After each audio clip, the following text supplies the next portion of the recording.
दोस्तों, क्या आपने कभी सोचा है कि हम देश को विकसित बनाने की बात तो करते हैं, लेकिन खुद सड़कों पर गंदगी फैलाने से नहीं कतराते। दोस्तों, हम ट्रैफिक नियम तोड़ते हैं या सार्वजनिक जगहों पर थूकने से नहीं हिचकते। दोस्तों, यही हमारी सबसे बड़ी समस्या है, सिविक सेंस की कमी, मतलब नागरिक समझ की कमी। दोस्तों, इस वीडियो में हम समझेंगे कि सिविक सेंस क्या होता है। दोस्तों, सार्वजनिक जगहों पर ऐसा व्यवहार करना जो दूसरों के लिए सुविधाजनक ना हो और असम्मानजनक हो, जैसे कि कचरा डस्टबिन में डालना और ट्रैफिक सिग्नल का पालन करना, ये सब चीज़ें ना करना, लाइन में ढंग से ना खड़े होना, लाइन तोड़ना और शोर करना और दूसरों की प्राइवेसी का हनन करना, ये सब चीज़ें सिविक सेंस में आती हैं। दोस्तों, यानी सिर्फ एक आदत नहीं बल्कि एक जिम्मेदारी है। दोस्तों, भारत में इसकी कमी क्यों है, इसे समझते हैं। सच कहें तो भारत में सिविक सेंस को गंभीरता से लिया ही नहीं जाता।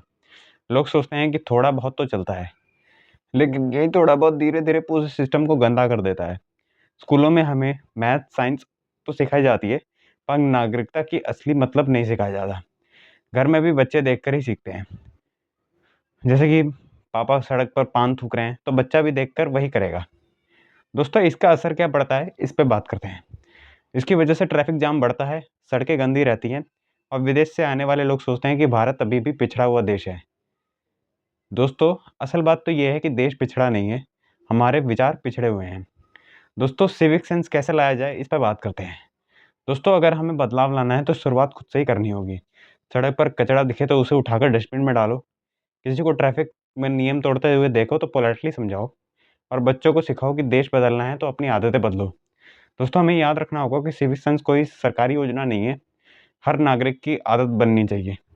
दोस्तों, आपने देखा होगा आजकल हर बड़ा यूट्यूबर जो है वो सिविक सेंस पर वीडियो बना रहा है और ये काफ़ी ज़रूरी भी है, क्योंकि अगर ये चीज़ नहीं आएगी तो भारत का टूरिज़्म कैसे बढ़ेगा? कोई भी विदेशी नागरिक भारत तभी घूमने आएगा जब उसे भारत में साफ-सफाई दिखेगी।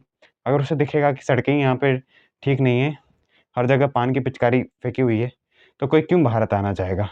ये गंदगी देखने तो भारत कोई नहीं आना चाहेगा। और हम भी अगर यूरोप जाते हैं, विदेश जाते हैं, तो वहाँ हम देखते हैं कि कितनी साफ-सफाई है, वहाँ की सड़कें कितनी चौड़ी हैं, साफ-साफ हैं।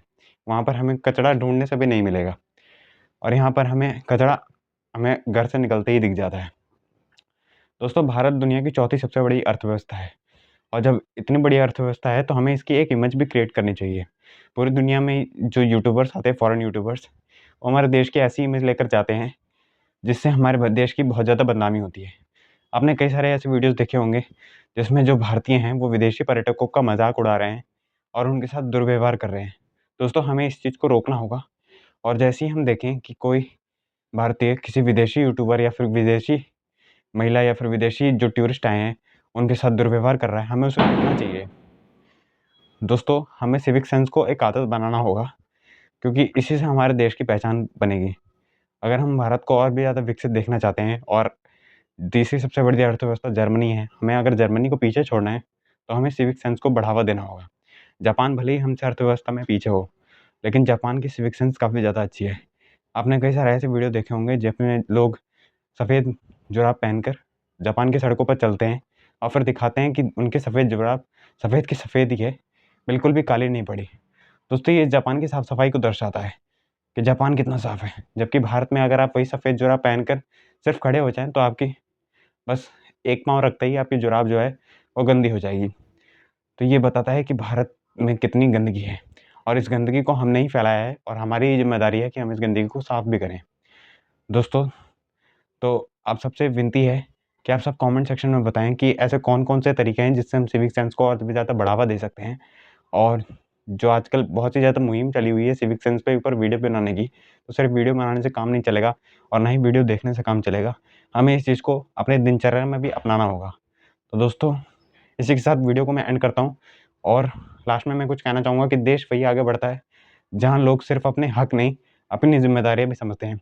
हम सबको अपने फंडामेंटल राइट्स तो पता है, लेकिन हमें अपनी फंडामेंटल ड्यूटीज़ बहुत कम ही पता है।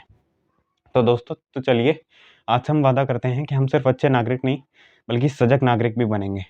तब तक के लिए देखते रहिए और सीखते रहिए। जय हिंद, जय भारत।